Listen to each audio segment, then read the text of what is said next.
Welcome to the Praxis Report, the podcast where theory meets praxis and where politics and current events are dissected through a revolutionary lens. I'm your host, Jonathan Brown, and this is William Barth. Join us on a conversation where we share our analysis that goes deeper than the headlines. So today's episode, we are going to discuss the Green Party and the presidential campaign of Jill Stein. So recently in the headlines, we have seen a lot of controversy where Jill Stein's campaign has been picking up some steam, particularly among voters who are disaffected with the Democratic Party's position on Gaza. And there were some polls showing that Jill Stein is actually leading over Trump and Harris in certain swing states, particularly among Muslim Americans. And so this has led to a big meltdown among Democratic Party leadership. And so they've been attacking her pretty relentlessly lately over the fact that they claim she is a Russian agent, or that she is somehow sympathetic or in fact, a lackey of Vladimir Putin. So, Will, what do you make of this? Well, John, I think what the polls are showing is that Jill Stein is doing a little better than usual. The third party, Green Party, is doing better than usual because of support primarily from the Arab American community and the Islamic American community. Those are now, minority groups in the United States, like other groups, Jewish Americans, Italian Americans. We have Arab Americans and Islamic Americans. And it looks like the sort of credible Arab American community and Islamic American community are actually considering Jill Stein a credible candidate and have sort of endorsed her or are favoring her, if not formally endorsing her in the polls. So this is still a relatively small minority group, but it's having enough of an impact to upset the Democrats, because these are groups that perhaps would formally fall within the Democratic Party fold, as you recall from our prior episodes. So we talk a lot about the Democratic Party being simply a party of identity politics, where they just have a lot of different ethno-racial minority groups, and they continue the same pro-war policies or policies that favor big business, but they do it with a sort of a new identity. In other words, welcoming groups that have been historically marginalized or discriminated against and allowing them into the fold. So I don't think it's so much that Jill Stein is leading in these states like Michigan. It's more that she's capturing these certain minority groups' support and doing better than and potentially hurting Democrats, especially in a close race where the margin between the Republican and the Democrat, Trump and Harris, is relatively small. Right. So just that correction. So the Muslim American or Arab American population is, like you said, relatively small statistically, numerically, but it is significant because the Democrats see themselves as that is their constituency, that they see themselves representing, the non-Christian populations in America. And so I think that perhaps the Democrats are reacting very strongly because they are underestimating how extreme people are feeling about the Gaza issue and how important that issue is, to the extent that many people are unwilling to vote for Harris because of her complicity in the genocide that is taking place and the new war that's breaking out in Lebanon at the moment. Right. And I think that many on the sort of progressive front had hoped that Harris would distinguish herself from the Biden administration in terms of war policies and particularly with regard to the Middle East policy and conflict. However, unfortunately, the reverse seems to be happening. Right. Harris, who is a female identity candidate, in a sense, has to, or perhaps even feels a need to sort of compensate saying, even though I happen to be a gender female, I'm tough on foreign policy. So she may even feel a need to compensate for that kind of a candidacy. She would be the first woman president in the United States.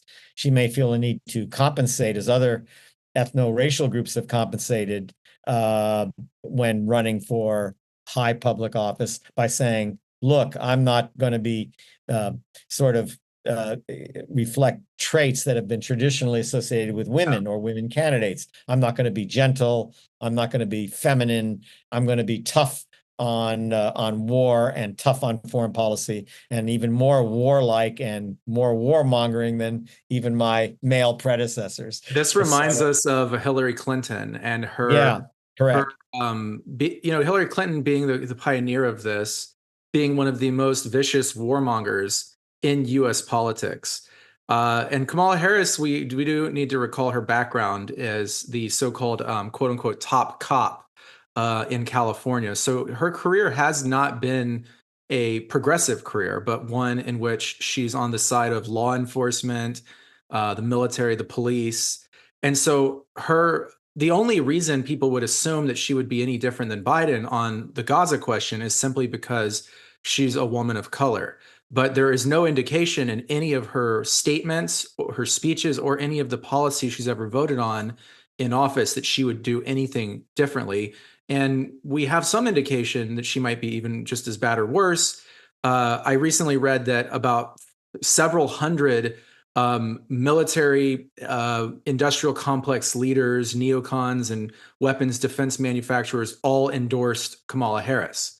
So, and when she gave her speech at the DNC, she said she wanted to have the most lethal, I'm using quotes there, she said most lethal foreign policy or military in the world. So she's kind of campaigning as the favored candidate, if you will, of the neocon establishment at this point. And I think that's what's leading some people to look to alternatives like the Libertarians, Cornel West, and of course, Jill Stein and the Green Party as an option. And also, John, you might want to mention that she also recently received the endorsement of sort of the top neocon leader, Dick Cheney, Oh, right. and his daughter, who was Congresswoman Cheney.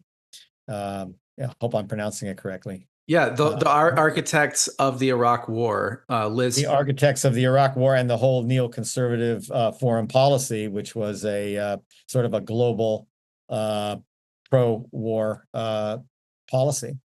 Right. So what has happened as a result of this is that, well, every 4 years, I would say the Democrats react pretty strongly to the Green Party. I would say since 2000, when Ralph Nader ran and got a decent size support because people perceived George Bush and Al Gore to be indistinguishable.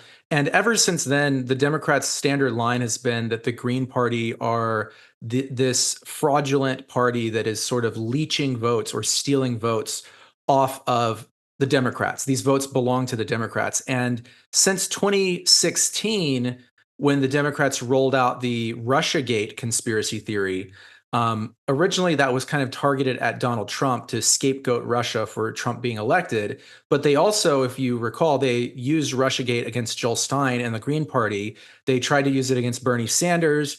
And so the Russia conspiracy is that any candidate who challenges the Democratic Party is going to be claimed that they are an agent of the Kremlin, of the Russian Federation, or Vladimir Putin personally.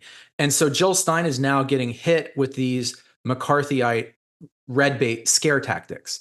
And I think it's interesting to look at how is she responding to those attacks? Like, what is she doing to defend herself, or is she capitulating? Because when Bernie Sanders was attacked, I believe in 2020, they claimed he was being helped by the Russians, and Sanders immediately capitulated and turned it around and said, oh, well, Trump is actually the one that's the friend of Russia. Trump is friends with Putin, not me. So Sanders actually responded to it by engaging in red baiting and McCarthyism himself.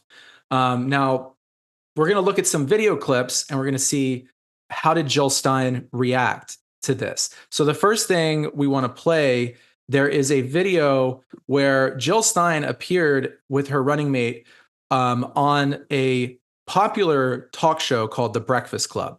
And The Breakfast Club is a pretty pro-Democratic Party podcast. And so they immediately began to hit her with a lot of accusations that she had attended a dinner, I believe about 8 or 9, 10 years ago, where she sat at the same table as Vladimir Putin. And so they're pushing this narrative that she is actually an agent of Putin because of this. So we'll watch this part of the clip, and then you and I can respond to it. To rest by the Senate Intelligence Committee, which looked into that smear campaign for 3 years. Actually, I had a detailed investigation by the Senate Intelligence Committee. That came from Dr. Stein, given the fact that you were sitting at the head table with Vladimir Putin next to Michael Flynn, who was literally not next to Michael Flynn. Well, not at next the to. same table, the head table with National Security Advisor Michael Flynn, who was found to have interfered with Russia in the 2016 election. And just months after you know what my message was? Your election. Do you know what my message was? What I understand from what you said is that you weren't able to give that message because there was no one to translate. Well, actually, but I was a major speaker at the conference. What you saw was a photo from the dinner afterwards. Were you at the head table with Vladimir Putin, Dr. Vladimir Putin came in and sat down for 10 minutes without translators. With you. Yeah, well, not with me. On the other side, the only person I could actually talk to, because there was so much noise and music and entertainment going on, the only person I could get a word in edgewise to was the former foreign minister for Germany, Willy Wimmer, who was sitting on my right. On my left. Your speech too. And my speech, made 3 points. My speech made 3 points. One is that we needed an immediate peace offensive in the Middle East, and that Vladimir Putin needed to stop bombing Syria, which he had just begun doing. I told him that he was following in the footsteps of U.S. foreign policy, which was a disaster by way of trying to bomb our way to peace in the Middle East. The second point was that we need a global Green New Deal because we have a crisis that impacts all of us. We need to move our money from the military to actually confronting our true, real threat to our survival. The climate. And the third thing being, we need to get rid of the nuclear weapons. That too is a threat to our survival. So essentially, she's being attacked for sitting at the same table at a dinner with Vladimir Putin. And that's right. So what are your thoughts on Stein's response there? There's a lot to unpack here. Yeah. And I'm going to have to, I think, unpack it in a way historically. Right. Because what's actually taking place here is a form of what we would call in the 1950s and 1960s, what they call red baiting. Yeah. Can you go into that? So for our audience, So for the audience, red baiting, it came. I'm not prepared to give a formal lecture on the Red Scare and anti-communist hysteria that captured much of the American populace during the 1950s and 1960s. But it was quite a dreadful period in which there was a great effort by forces within the country to be anti-communist, to fight communism. The world was basically in a kind of global competition between the United States and Russia, which was at that time the Soviet Union, a communist power, to rule the world. And everything, the entire world, all politics was characterized by this divide. Whose side are you on? The United States or the Soviet Union? The Soviet Union being a socialist country, which the Americans would call communist, a communist totalitarian dictatorial society from the American perspective, or the American side, which the Americans viewed as freedom-loving and democratic, but socialist countries would say were ruled by capitalist monarchs, oligarchs, and were ruled by capital, and was not in reality democratic. They also said that the U.S. was ruled by racial segregation, and at that time, racial segregation was the law. The segregation laws were the legitimate law that actually governed African Americans in the United States, treating African Americans as a separate population that was not only separate from Caucasian Americans, but unequal. In other words, where African Americans had no political, civil, or human rights. Right. And the United States at the time, there was an original Red Scare in the 1920s after the Russian Revolution. And by the 1930s, with FDR and the New Deal coalition and a lot of labor strikes, and the Communist Party took the Popular Front, where they actually aligned with a lot of FDR programs. And FDR, of course, himself was an ally with Joseph Stalin, the Soviet Union, to defeat the Nazis. So the Cold War turned this sort of alliance that was between, FDR and Stalin on its head, and turned our military apparatus from that we had built to defeat the Nazis and turned it against the Soviet Union. And within the United States, the tactic was anyone who had any remote, distant affiliation with Russia or communism or socialism in any way or shape or form was blacklisted from their jobs, could be thrown in jail, career destroyed, reputation destroyed. And it was a very horrible time for freedom of speech in the country. But it's ironic that the Democratic Party has now revived the Russiagate. Through Russiagate, they've revived red baiting. The Red Scare has now returned thanks to the Democratic Party. And we can see that in the video that these interviewers who are partisan Democrats, their line of questioning is accusatory that just sitting at the same table as the Russian president means that you are somehow an evil person that should be condemned from U.S. politics. Right, that you're somehow disloyal to the United States or treasonous to the United States. That's what they're implying. And you have to sort of take a step back, because if you look at it formally, you're talking about our ally. Russia's the American ally, along with Great Britain, in the battle of World War II against fascism, particularly the fascist powers at that time, Nazi Germany, ruled by Adolf Hitler, and the emperor in Japan, and the Italian fascist leader at that time, Mussolini. Right.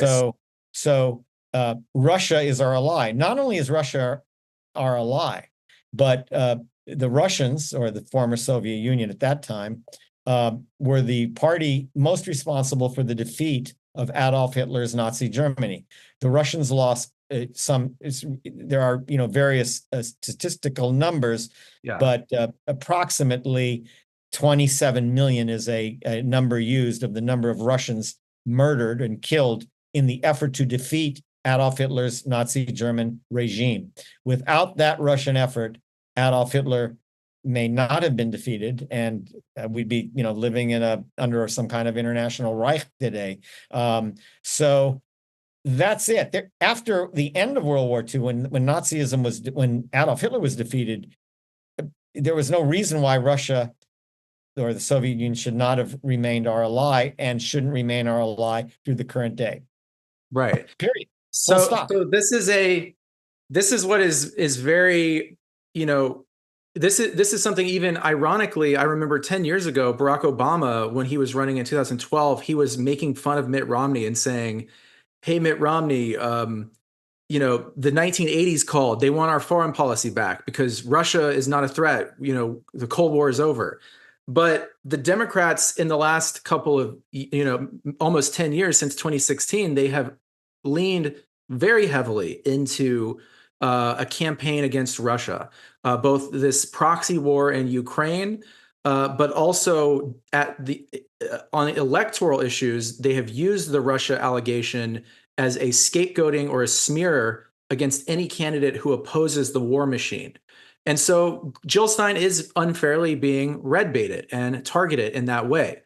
Now, the second question, I think, with that is her response. In my opinion, her response is a little troublesome because she doesn't stand up firmly against the questioners, and she doesn't repudiate the very nature of their question. She comes across as defensive. And, you know, it reminds me of that old, I think Marx and Engels said that, you know, communists disdain to conceal their aims and methods. You know, communists are proud to be communists. They are not trying to hide who they are, who we are. Well, Jill Stein is not saying, hey, yeah, I sat down with Putin, you know. She's not, she's trying to weasel her way out of it a bit. And she goes into this diatribe about Syria, where she said that, you know, I agree with her that she said there should be peace in the Middle East, but then she compares Russia's alliance with Syrian President Bashar al-Assad.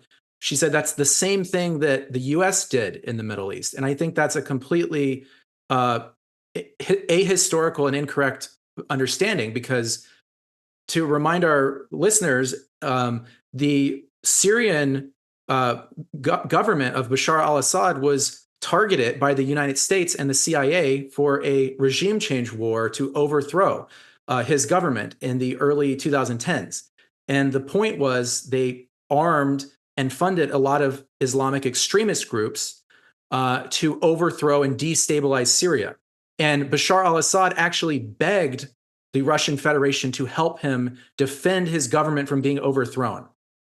And so Russia stepped in, and Vladimir Putin even said in an interview, he only stepped in because he watched the videos of the NATO and the US government murdering Muammar Gaddafi in Libya, which was something that Obama and Clinton did. They illegally destroyed Libya and overthrew Libya's government, and that motivated Putin to defend Syria from being overthrown in the same way. So for Jill Stein to compare Putin defending the legally recognized government of Syria from being overthrown, she compared that to what America does with the Iraq War and all of these illegal wars of aggression for regime change.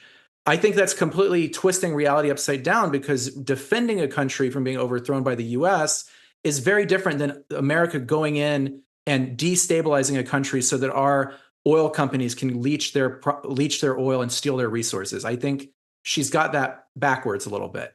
Yeah, she's saying, well, I can attack Putin also, and you know, when they attack her for being for showing some allegedly showing some kind of sympathy towards Russia, she says, no, I was just sitting down with Putin to attack him because I can attack him too.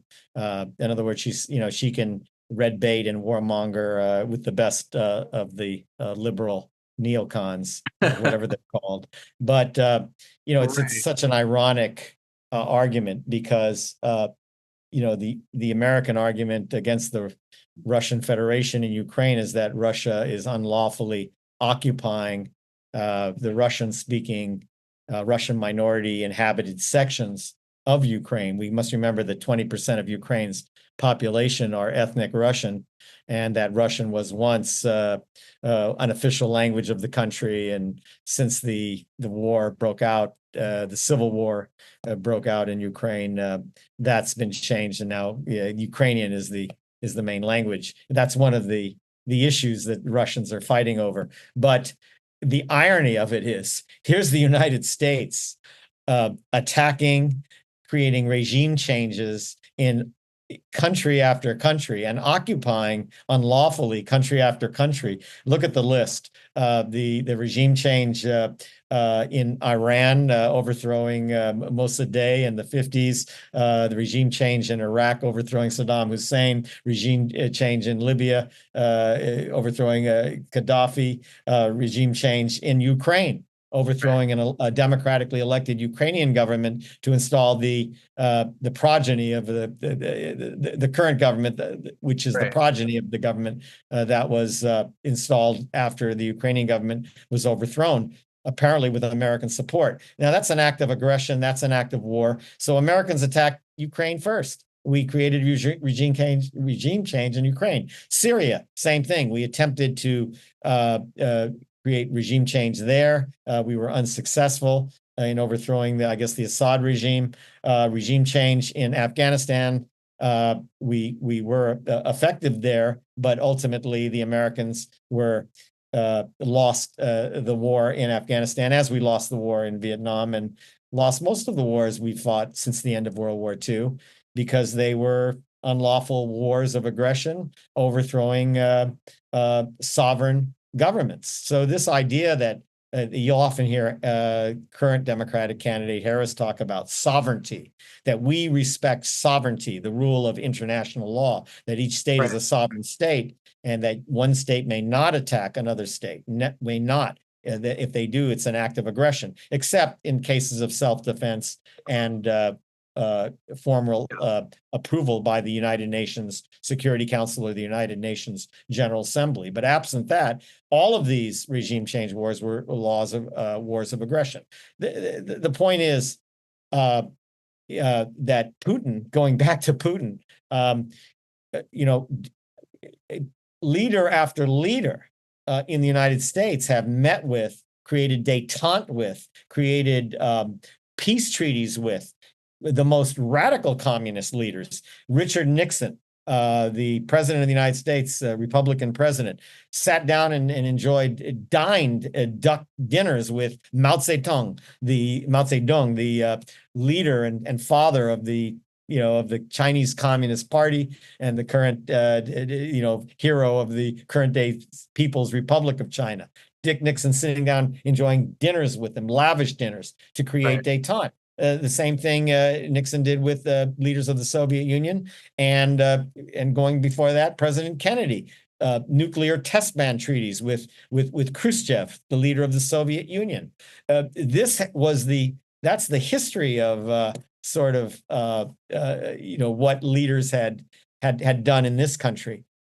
Those days are over. The days of détente. I think we're actually worse. It's actually worse today, I think, in terms of the political climate in the United States, the anti-Russian hysteria. If you were to do what even Richard Nixon did, it would be considered treason in today's political. Yes, it would. Yes, it would. Just the mere suggestion to sit down with. And Richard Nixon specifically addressed the issue of Taiwan. That was the main stickling point in the negotiations with the People's Republic of China, which was whether or not Taiwan is part of China. And since China has a new government, admittedly communist government, they don't allow private capital corporations to run their country, unlike the United States, in which major corporations basically control or influence each of the major policy areas in the United States, whether it's the pharmaceutical industry and the hospital associations controlling healthcare, or But the one China policy is what you're referring to, essentially, right? Is that Nixon established that Taiwan is part of China, and that is something that has been recognized by the U.S. until today, when Biden and Trump, the Republicans and Democrats, are now attempting to arm Taiwan to separate from China and to go to war and use that as a proxy against China, the same way we did with Ukraine. But if you analogize it to the United States, it would be like a foreign power arming Iowa to go to war with the United States. I mean, Taiwan is, to say that Taiwan is not part of China or is not Chinese is just, it's actually an offensive insult to the Chinese peoples. And the Chinese people would go to war and defeat, I think, the Americans in an effort to dislodge a country a territory that is so much integral to the People's Republic of China. Well, I think what this really comes down to is that, in my opinion, the United States enjoyed its status for a couple of decades of being this unipolar world domination police force that could go around and take over any government it wanted for the couple decades after the Soviet Union collapsed. But now countries like Russia and Federation and the People's Republic of China are growing in size, power, and geopolitical influence. So the example of Russia coming to the aid of Bashar al-Assad in Syria is something that really angers the U.S. Empire, because now the U.S. can no longer unilaterally just go in and overthrow a government, but they have Russia over here preventing that. So I think a big part of this red baiting is because it is an attempt to push down the rising power of Russia and China. And to bring it back to Jill Stein, it was a bit disappointing I call this the both sides argument, that, they used to say neither Moscow nor Washington. There was this sort of, Trotskyite anarchist view that you don't support the Soviets and you don't support US government either. And Jill Stein is taking that position that, Russia defending Syria is bad, but the US is bad too. And they're both equally the same. And you might compare this then to the Palestinian issue, where someone might say, yeah, Israel is bad, but Gaza is bad too, and both sides are bad. And I think that's a false analogy, because there's a difference between a state that is committing the act of imperialist aggression and a state that is defending itself or defending other states that are being targeted with colonial aggression. And I think that Russia, China, and Syria are countries that are being targeted with aggression by the imperialist powers. And so to equate these anti-imperialist forces with pro-imperialist forces, to me, shows that Jill Stein is not a very serious political thinker, and that maybe she says she's the peace candidate, but if she doesn't understand the difference between imperialism and anti-imperialism, then she's not really going to stand up to the war machine like she says she is. Yeah, I don't know. What's your take on that? Yeah, it's a fair criticism that you make, and it is disappointing, because it in a way it sort of places Jill Stein in the liberal Democratic Party fold, maybe a little more to the left than the fellow liberal Democrats who are part of the Democratic Party, but it clearly it aligns her with the Democrats in her effort to red bait, be so-called anti-communist. It's such a strange form of red baiting, because the Soviet Union no longer exists. The Russian Federation is not a quote unquote communist power. At the fall of the Soviet Union, it was the hope of the Russians to formally join Europe and sort of integrate within the European community, the EC. So and that didn't happen because the West refused to allow that. The West refused to allow, and I think my sort of take on it is that the aerospace industries and the defense industries, so much of their funding is dependent upon a sort of global war, that war with the Soviet Union provided them, that with the end of the Soviet Union, the purpose of a military-industrial complex or a national security state became much less important. The authors were talking about the end of history. So this would have meant that there should have been a sort of peace dividend, that you could have massive scaling back or cutbacks in the defense industry and the defense budget, which is what, $800 billion a year or something like that. Like $90 billion a year, $80 billion a year. But it's true. And the thing that's changed, though, is that Putin is a strong leader, and he stands in alliance not with Europe and the West, but he is aligned with the East and the global South. He's aligned with all of the countries that have been colonies, who have been victims of centuries of Western domination and aggression. And Putin's even said quite many times that the West claims that it represents a rules-based international order, but in reality, the West got its wealth from plundering and pillaging and colonizing and exploiting the rest of the world. And so Putin actually is standing in alliance with all the other countries that are victims of Western imperialism. And so that makes Putin the target of all the demonization, and Russia the target. The US would love to be able to destabilize Russia, to turn Russia into a bunch of small little mini states, break it apart. To balkanize it. To balkanize it. So that's something that Putin is actively standing against. And I think that it's unfortunate that the Green Party, although I do think that they are marginally better when it comes to calling for peace and an end to NATO and an end to war, those are all great positions, but I think they don't have a sophisticated Marxist analysis of why war is occurring. and they don't seem to be really deep in a Leninist philosophy of imperialism, because they're confusing the victims of imperialism with the aggressors in the imperialist war, and I think that's a bit of a problem. It's a major problem. It's an ideological deficiency, and it is a problem because they're not really being what they're purport to be, which is the alternative. So that's a big question. Then we are left with this election where the alternative to the Democrats, the Green Party, is somewhat of an alternative, but is it really a revolutionary alternative? Is it a true anti-war alternative, or is it sort of, maybe we could call them Democrat light? Well, if you're attacking the Russian peoples, you're not very much of an alternative peace party. I mean, Putin is very popular in the Russian Federation, and from